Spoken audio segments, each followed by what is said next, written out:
2 Chronicles, chapter 36. Then the people of the land took Jehoahaz the son of Josiah, and made him king in his father's stead in Jerusalem. Jehoahaz was 23 years old when he began to reign, and he reigned 3 months in Jerusalem. And the king of Egypt put him down at Jerusalem, and condemned the land in 100 talents of silver and a talent of gold. And the king of Egypt made Eliakim, his brother, king over Judah and Jerusalem, and turned his name to Jehoiakim. And Necho took Jehoahaz his brother, and carried him to Egypt.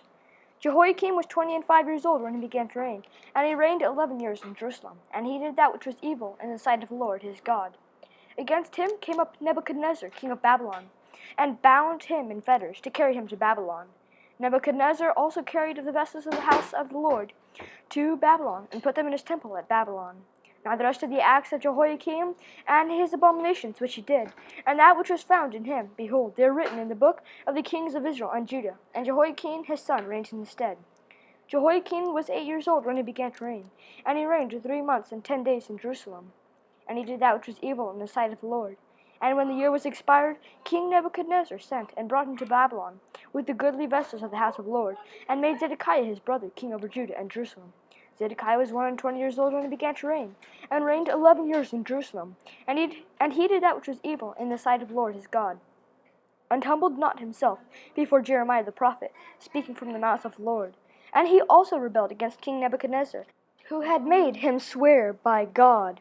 But he stiffened his neck, and hardened his heart from turning unto the Lord God of Israel. Moreover, all the chief of the priests and the people transgressed very much after all the abominations of the heathen, and polluted the house of the Lord which he had hallowed in Jerusalem.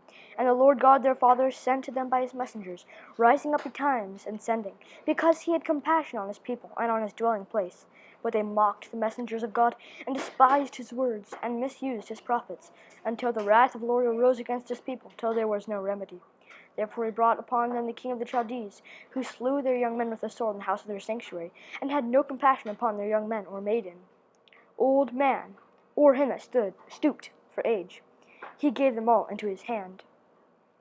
And all the vessels of the house of God, great and small, and the treasures of the house of the Lord, and the treasures of the king and of his princes, all these he brought to Babylon. And they burnt the house of God, and brake down the wall of Jerusalem, and burnt all the palaces thereof with fire, and destroyed all the goodly vessels thereof.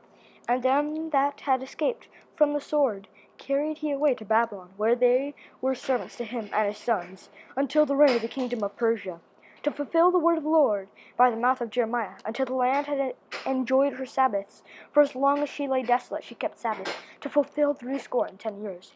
Now in the first year of Cyrus, king of Persia, that the word of the Lord, spoken by the mouth of Jeremiah, might be accomplished, the Lord stirred up the spirit of Cyrus, king of Persia, that he made a proclamation throughout all his kingdom, and put it also in writing, saying, Thus saith Cyrus, king of Persia, all the kingdoms of the earth hath the Lord God of heaven given me, and he hath charged me to build him an house in Jerusalem, which is in Judah. Who is there among you of all his people? The Lord his God be with him, and let him go up.